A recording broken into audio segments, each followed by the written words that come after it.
Mail time, mail time, mail time. This time with Jersey Joe as we answer all your questions regarding Devils prospects. There's a lot to break down in today's episode of Locked On Devils. Buckle up, everybody. You're Locked On Devils, your daily podcast on the New Jersey Devils. Part of the Locked On Podcast Network, your team every day. Hi, this is Bryce Salvador, and you're Locked On Devils with Trey Matthews. Elliott scores! Oh, Stevens stepped up, nailed him. Brodor's got the puck. What a shot. The Devils win the Stanley Cup. Alrighty now, what is up, New Jersey? Welcome back to the Locked On Devils podcast here on the Locked On Network. I'm your host, College Hockey Club play announcer, Devils writer for Pucks Pitchforks, and also part-time credential media member, Trey Matthews. As promised, Joseph Stanislaw of Pucks and Pitchforks, formerly Draft Pro Hockey and Heads Up Hockey Podcast, is accompanying me on today's show as we are doing a mailbag episode, this time centered around the NHL stars of tomorrow. We're going to answer all your questions regarding Devils prospects. Before I ask him the questions, Joe, how you doing? I'm doing pretty good, Trey. I mean, we're getting a little bit closer to preseason where prospects will be showing up, but likely not gaining many spots or any spots this time around at the Devils rosters too set in stone. But Ivan Hlinka Gritsyuk tournament concluded. So now the stars of tomorrow going in for 25 has preceded World Juniors for December. So anyone who is not interested in watching any more college football during December, you're more than welcome to watch the World Juniors during that time, get a pulse of what you're going to see tomorrow as well. I've been loving college football as of late since the video game released recently. I've been playing it nonstop, and the only downside is that my school, Arizona State, great offensively, sucks defensively. I got to enter the transfer portal. But anyway, we're not here to talk about football. Let's talk about some of these prospects. All right. As promised, I was going to save this question for Jersey Joe. Here's the first one for you, Joseph. Which junior players likely make the jump to Utica? Make the jump to Utica, I would say Matthias Malofsky. I mean, he's an overager, so basically – in my eyes, he should definitely be in Utica or at least Adirondack, given the fact that he is a at this point, and he has a lot of upside, very good power forward, but he can really snipe. But the thing is, he dominated the QMJHL very well. And what for me, my question was on draft day was he absolutely dominated that major junior hockey circuit. I think it's time for him to take it to the next level. So I want to see him take baby steps before we get him to Utica. All right. So that's the player you decide that's ready to make the jump to Utica. Are there any other players that come to mind that might be on the bubble? On the bubble, well, first off, I mean, you look at the Devils last year. I think you look at, let's say, trying to think, 23, there could be some guys. I have to go back, look at, it's no longer cat friendly. I have to go back to that question because Puckopedia is the new source now. It's not as easy to access that information. But I'm sticking with the goalies right now. Tyler Brennan, I think, will take the step. Moving up from the ECHL, eventually moving up to Utica, because it's only a matter of time of when Nico Dawes gets a call up, but it's also Poulter and Brennan are the next guys in line. Don't worry, there's still more in store with Jersey Joe as we have a lot more questions to answer. But before we continue, let me tell you guys about FanDuel. I love sports. I love them so much, I never want them to stop. But as the playoffs wind down and we get fewer games, the sports aren't sportsing like I want them to. But FanDuel lets me keep the sports going whenever I want. All I have to do is open up the app and dream up bets anytime I'm in the mood. And this summer, FanDuel is hooking up all customers with a boost or a bonus daily. That's right, there's something for everyone every day, all summer long. So head over to FanDuel.com and start making the most of your summer. FanDuel, official sports betting partner of Major League Baseball. Visit FanDuel.com to look at the odds, and please remember to always gamble responsibly. Okay, let's get back to our discussion with Jersey Joe, my colleague over at Pucks and Pitchforks. Take it away once again. This one isn't a question, more of a comment. Malik is gigantic. Roll credits. Jacob Malik, he stands about 6'5", and he weighs close to 200 pounds, 190 to be exact. Give me your thoughts on the 22-year-old goaltender from Czechia. All right, I'm not going to try and spoil the new article, but I will bring this as a precursor. What I like about him is that he's really done very well in Finland as a Czech player, transitioned very well to Finland in Liga after he had moved on from Messitis, which is the step below the major circuit in Liga in Finland. He's really good positionally. He's really good with the high danger chances in blocking those. In order to be a really elite level goaltender or really solid goaltender, you need to do well with high danger shots and rebounds. So reflexes are there. His stick handling is good. He also has dominated in the postseason, but his team has fallen short on him. So he is 1-2-0 in the playoffs in Liga for Ilves.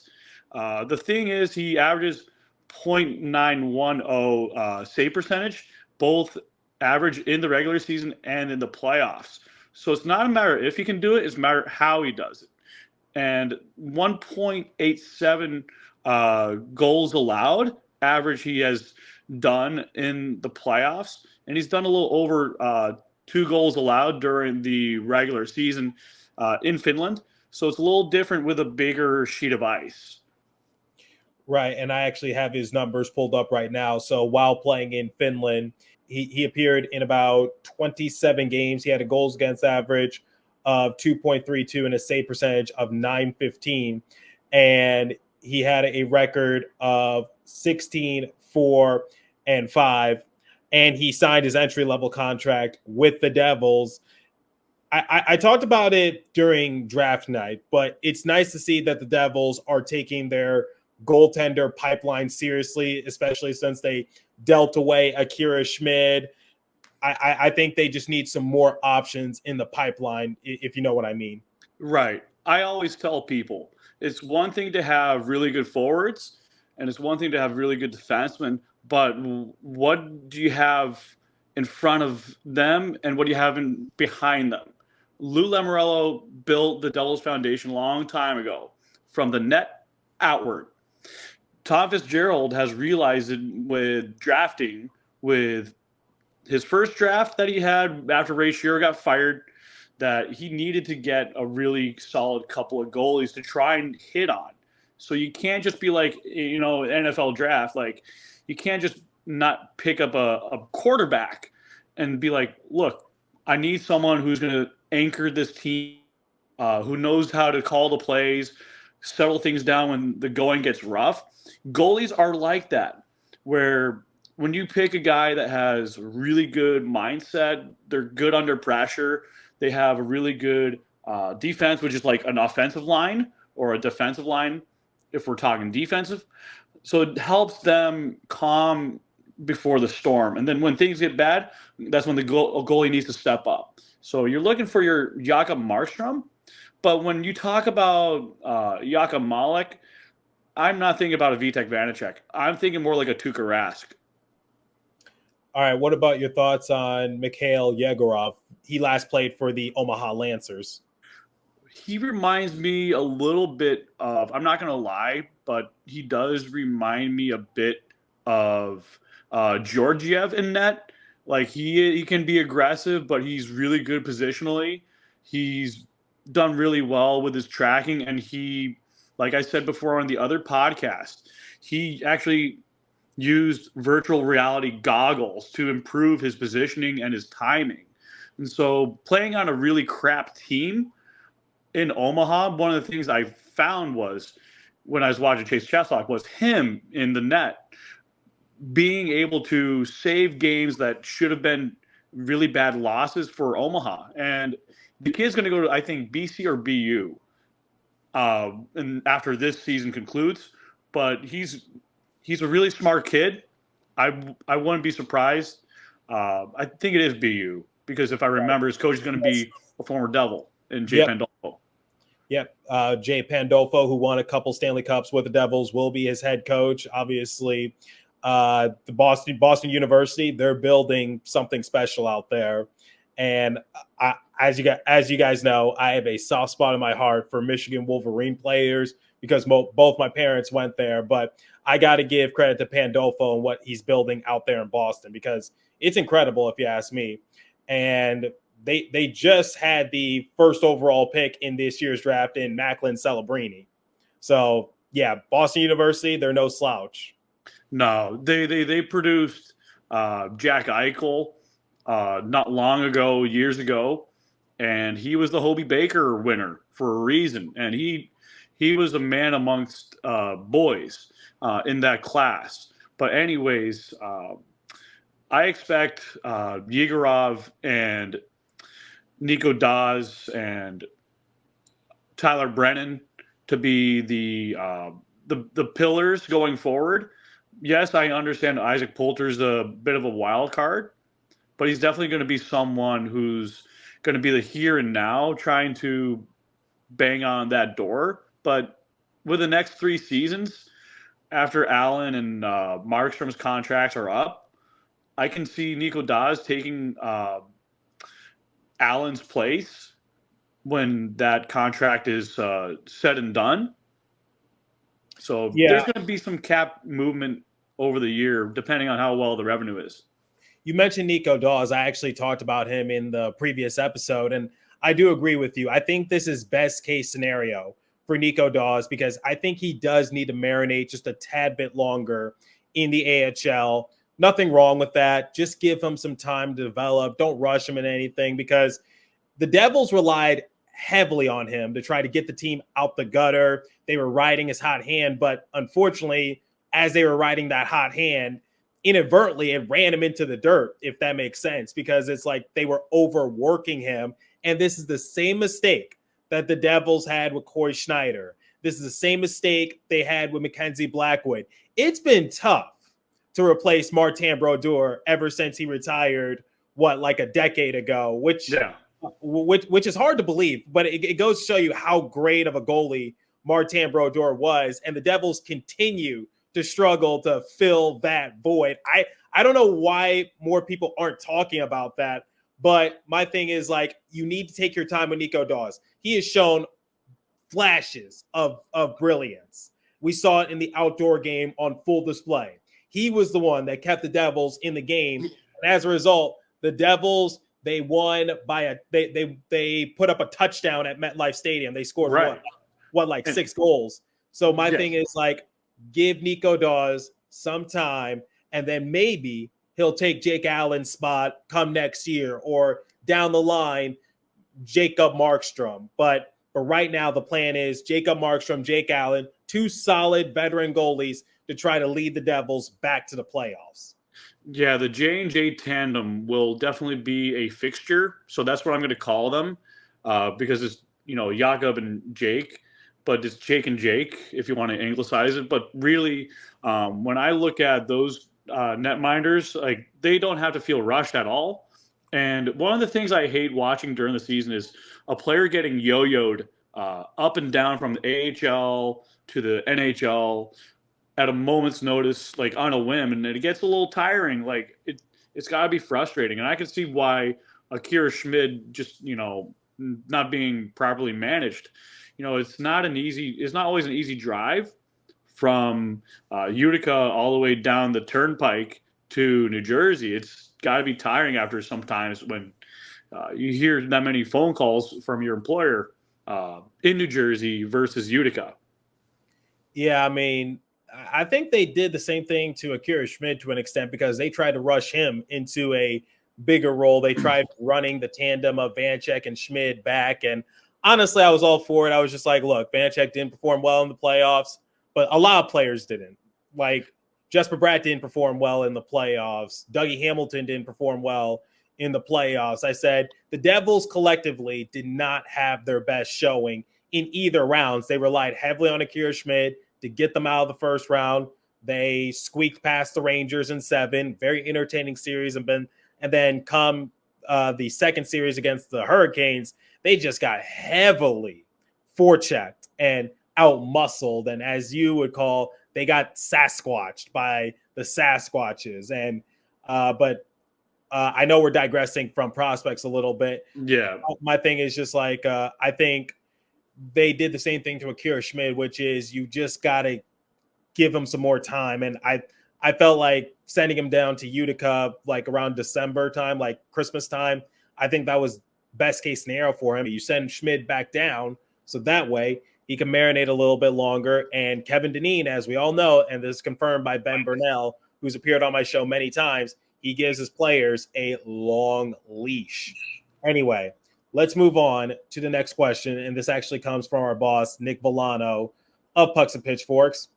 Arseni Gritsyuk, day one contributor, question mark? I can see it. I mean, well, may not have the start like Austin Matthews or Gabriel Kaprizov right away, but he's definitely going to be a really key factor.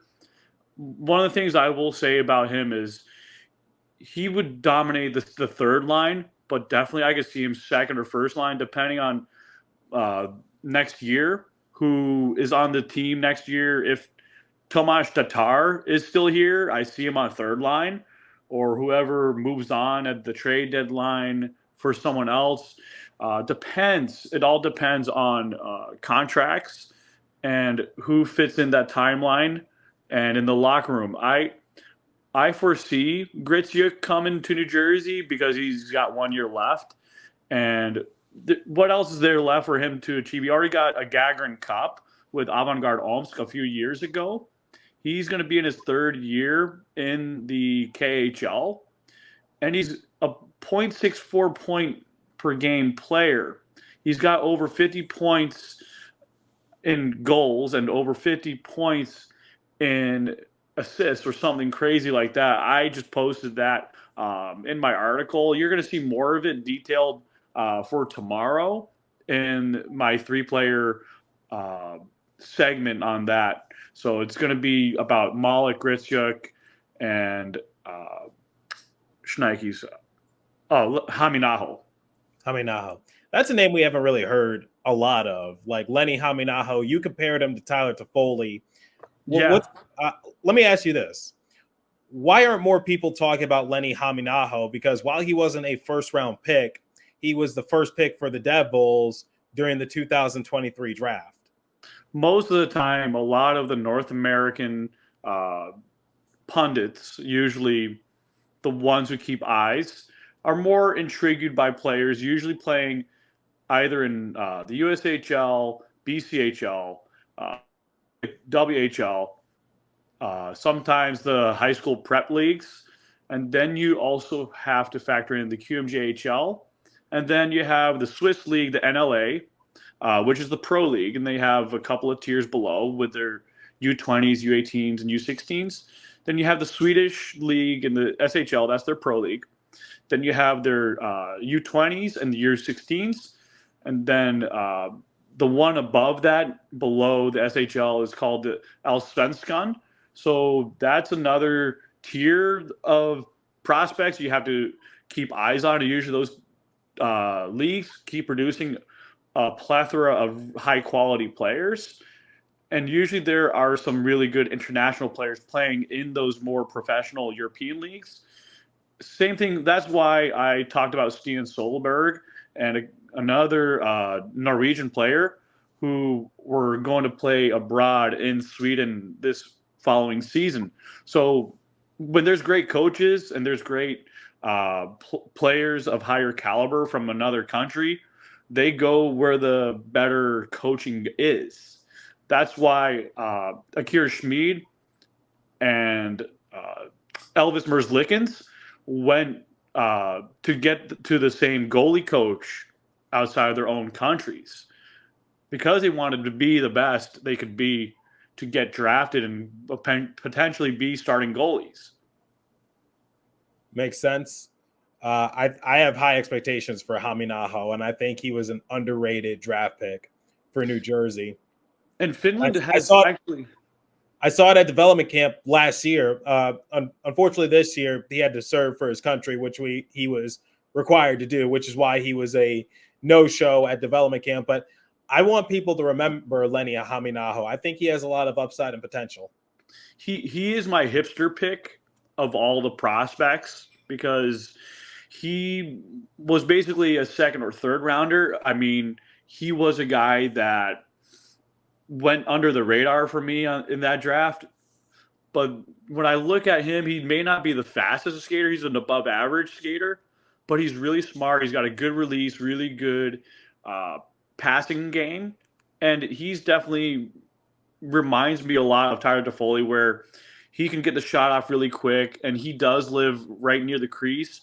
And he reminds me of a younger, sprier version of Tyler Toffoli. And if he gets to the playoffs with the Devils one day, he could certainly fit in like a glove, where when the other teams slow down the Devils, he would be that guy where he's already playing at that pace, where he's already in rhythm and his rhythm isn't messed with. So he could play on a more heavy line with, like, let's say Nolan Foote is healthy again. You know, he just got he's not really a rookie anymore, but he's a fringe NHL player.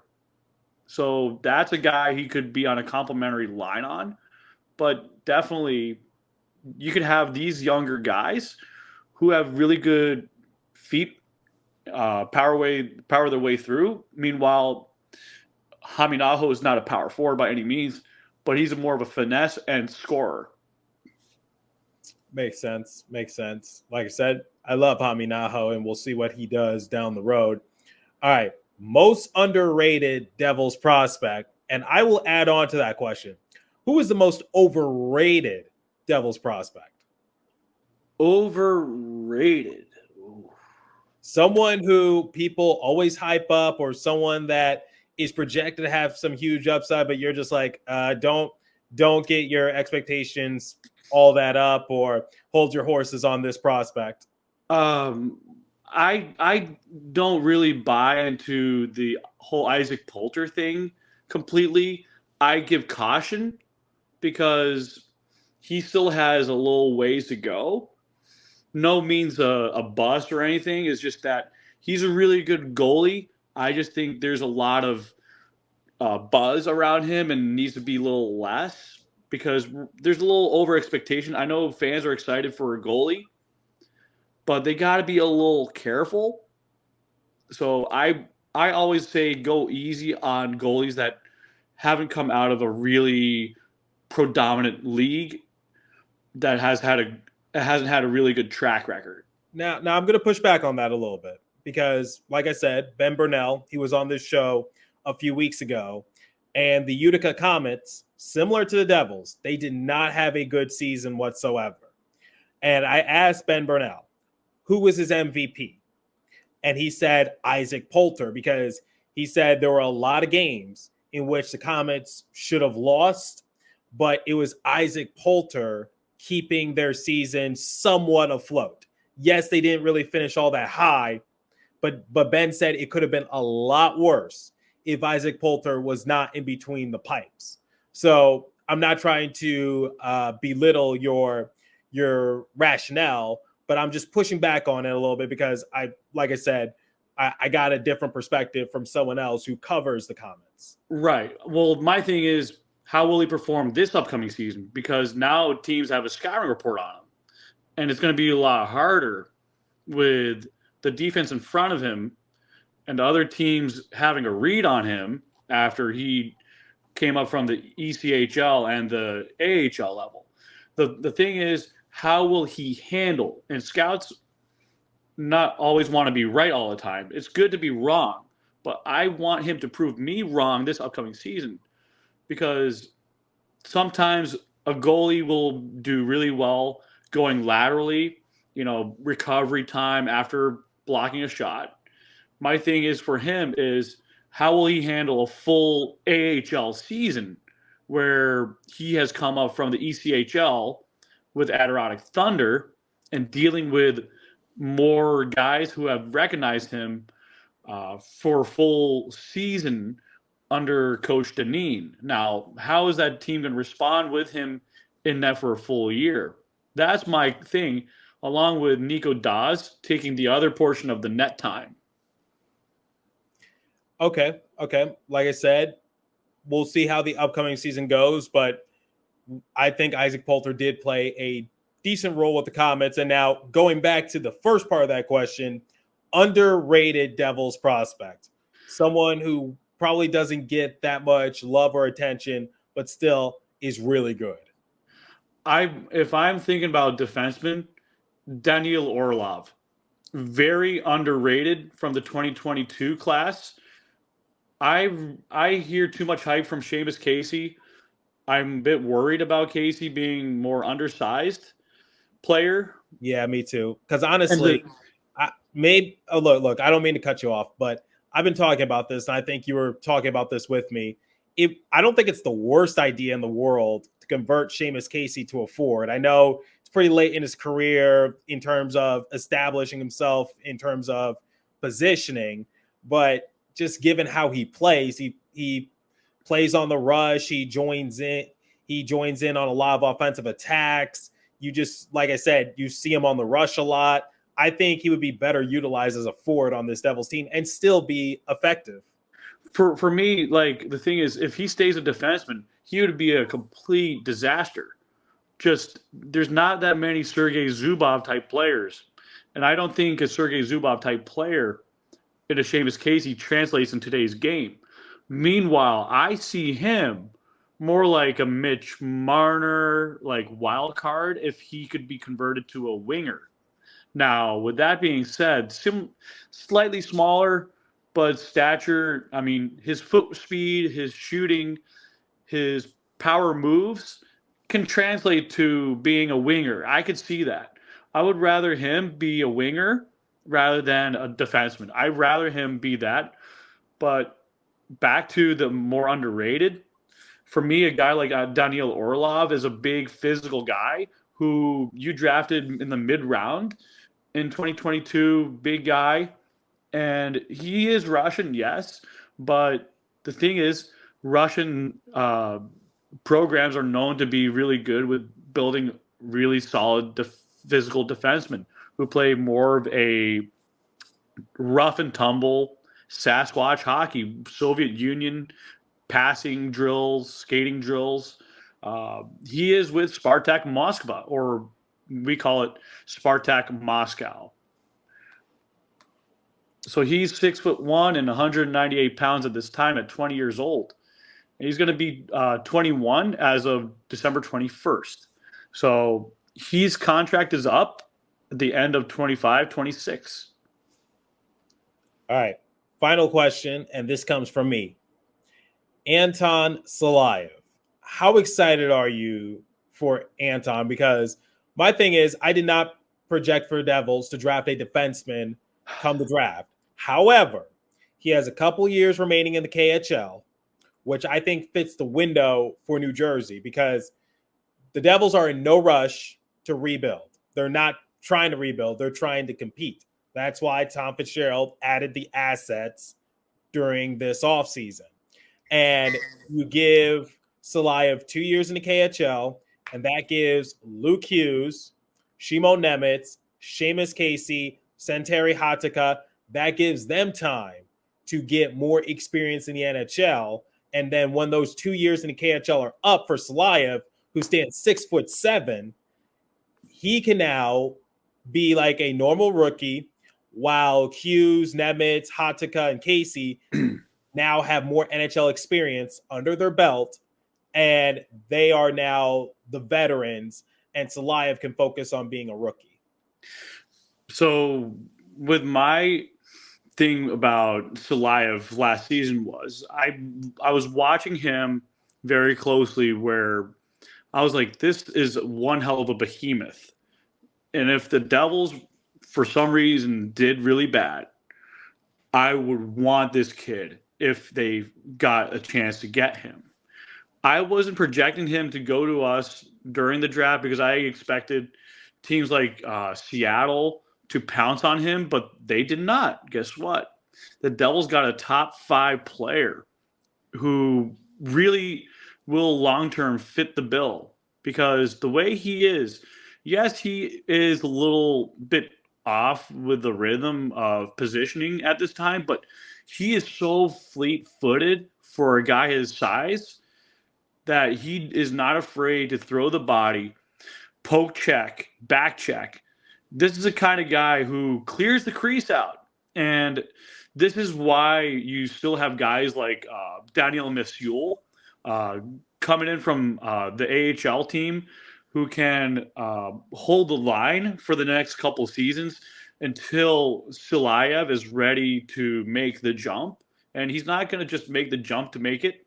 He's going to do it because he has gone through all the hurdles under Igor Larionov as his head coach. And you look at the way Larionov was as a forward, those guys were very fluid on their feet. They could also pass the puck really well. They could read the ice a few plays ahead. And that's one of the reasons why the Red Army hockey teams over the years of those generations were able to kick teams like Team Canada over the years, even though that one time they did lose in the Summit Series in I think it was the 70s. But anyways, back to you look at guys like Silayev, when they play that physical game at the KHL level, that's the biggest, if not the greatest league next to the NHL, in my honest opinion, where some guys are former NHLers, some guys are upcoming NHLers, where they're trying to make a name for themselves. And he's benefiting from the past couple seasons, and he's not going to be much of a rookie, in my honest belief. He's going to be more of like a fringe veteran player who's just learning the NHL ice, like the new kind of rules of the road.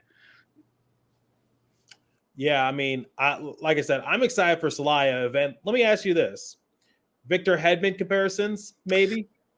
I may not think about the Hedman part, but definitely I see more like Anton, like Volchenkov vibes, where he can absolutely block shots, but hitting people, he does remind me a lot of Nikita Zadorov. The heavy shot part does have a little bit of Chara, but he reminds me more of like a hybrid of Volchenkov and Zadorov. I think he'll get a lot of comparisons to Big Z just because, like I said, he's 6'7". If he was on the Devils roster right now, he'd be the tallest player on the roster. Not the tallest defenseman, tallest player in terms of defensemen, forwards, goalies. He's up there. Muscle mass index, probably the best on the team, if not in the league. We'll see what happens. Well, and that's why you want a lot of Sasquatches on your back end. Messing with Sasquatch, like those commercials said. Well, I know Ryan Nowozinski is going to be doing the coverage with the Giants, and I remember when he listened in, he was talking on the series against Carolina. Yep, and he on the show mentioned me needing more Sasquatches, and I'm like, he didn't know what the formula was, but it's hits and blocks per game, also hits and blocks divided by all the games. So that's your Sasquatch isolated defense rate. So if you're looking at guys like Paul Cotter and you're looking at the Brendan Dillons, they got a high SID rate. Yeah, I mean, I was actually taken aback when I was always taken aback when Novo said he listened in onto the show, and because like I said, I gave a few other examples. He said one time he said silly season, another time he messaged me and said he bought a Built Bar when my show was still sponsored by Built Bar. Mentioned the Sasquatch thing. It goes to show you have no idea who reads your stuff. You have no idea who watches your stuff. It always surprises me when I go to the Prudential Center and some people say, hey, whether they work for MSG or cover the Devils or just a fan, saying like, I watch your videos or listen to your show, because I'm just like, oh, wow, thank you. I mean, I've gotten a fair share, maybe not as much as you, but I have gotten a few people who have read my work from Pucks and Pitchforks.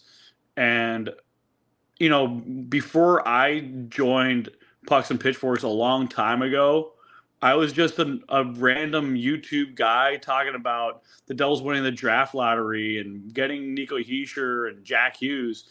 And it wasn't long before I was starting to be told to either do a podcast or write for a blog.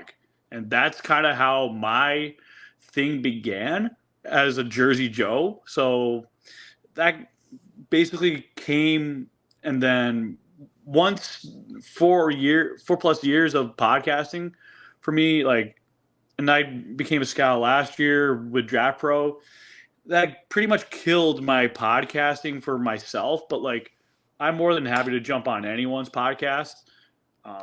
But basically, I'm so happy to see that other Devils fans are covering the team, but when they need someone who does more prospect stuff, I'm more than willing to help. Plus, hockey operations, I made an article last time. Not sure if you read it, but I did get 9 thumbs up on Reddit and maybe a few bad comments from a few readers, but I still got almost 1,000 views on Pucks and Pitchforks, though.